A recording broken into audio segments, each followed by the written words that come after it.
Here's the very latest. Mangione was escorted by the NYPD onto a plane back to New York, where he's facing 11 counts, including first-degree murder and 2 counts of second-degree murder. Mangione is expected to land at MacArthur Airport on Long Island at any moment. You've been seeing video of that. When he touches down, we're being told his first stop will be here at federal court in Manhattan. He's also facing federal charges related to the shooting of Thompson. And we have team coverage of Mangione's extradition starting in Pennsylvania with Allie Bauman, who was in that courtroom this morning. Allie.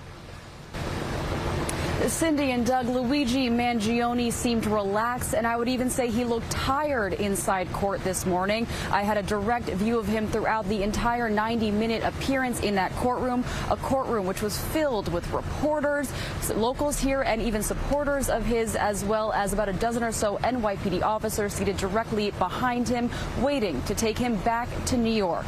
Luigi Mangione came clean-shaven to the Blair's County Courthouse in Pennsylvania this morning. We're joined by his attorney. The 26-year-old murder suspect signed the waiver for his extradition. When the judge asked him directly if he wished to waive, Mangione stood tall and answered simply yes. At the request of the district attorney here, he was remanded immediately to NYPD custody to be flown directly to New York instead of first stopping at the Pennsylvania prison where he was being held.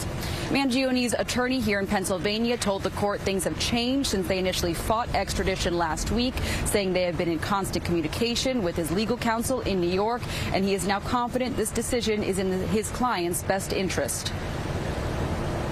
We are ready to do this now. We didn't do it before because we weren't ready. Today was the day to do it. This is in his best interest. Now, there was a significant amount of downtime throughout that 90-minute appearance, and for much of it, Mangione was whispering with his attorney, and in those moments, he had very animated facial expressions. He was smiling at times and shrugging, but for much of the appearance, his attorney left him alone at the desk to go speak with the judge, and in that time, Mangione didn't seem to be moving in his chair as much as maybe he was last week. He was looking at the papers in front of him. He was speaking at times to the sheriff's deputy standing next to him, and for much of it, he just seemed to be zoning out in that time. Now, in the meantime, Pennsylvania prosecutors here have not dropped the gun and forgery charges that he is facing for his initial arrest here, and his next court appearance in Pennsylvania is scheduled for February. That's the latest from Hollidaysburg, Pennsylvania. Allie Bauman, CBS News, New York.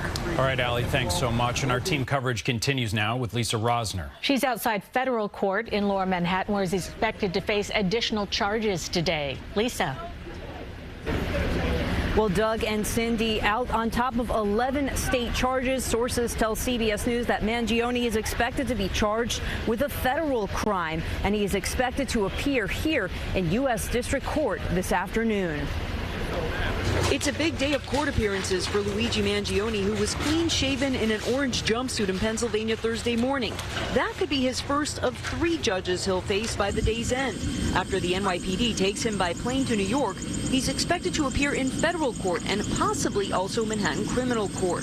2 sources familiar with the matter tell CBS News that Mangione is expected to be charged with a federal crime in connection with the murder of UnitedHealthcare CEO Brian Thompson in New York City December 4th.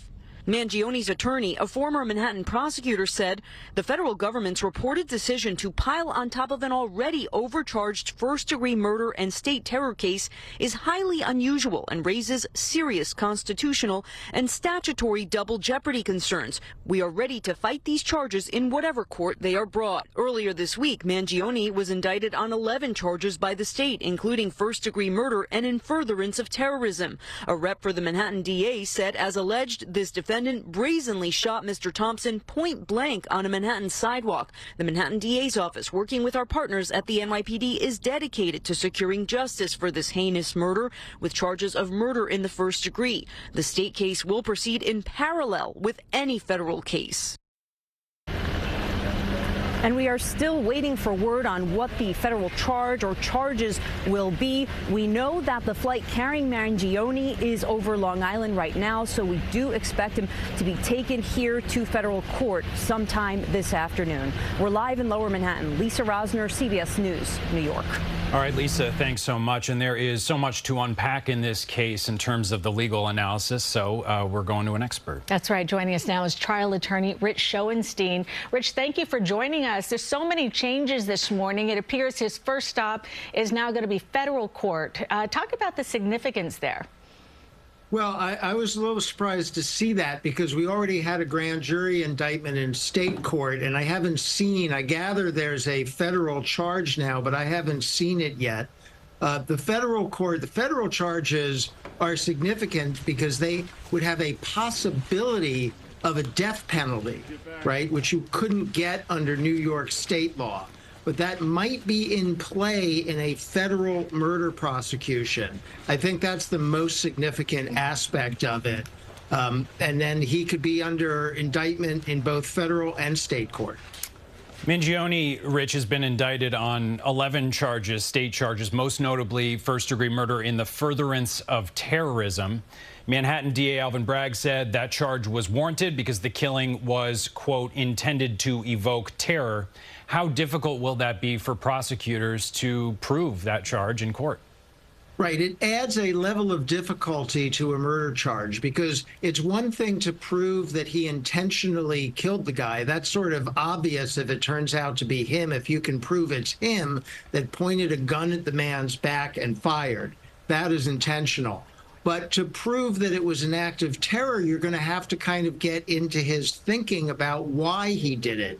You don't generally need to prove motive in a murder case, but if you're going to prove it was an act of terror, you have to prove sort of that he intended it to produce fear or to bring notoriety to himself or to this issue, that he meant it to cause something bigger than just the death of this person. All right, trial attorney Rich Schoenstein, thank you so much for joining us this afternoon. And stay with CBS News New York for the developments happening today in the CEO murder case. Look for our special reports and live reports with the latest details throughout the day.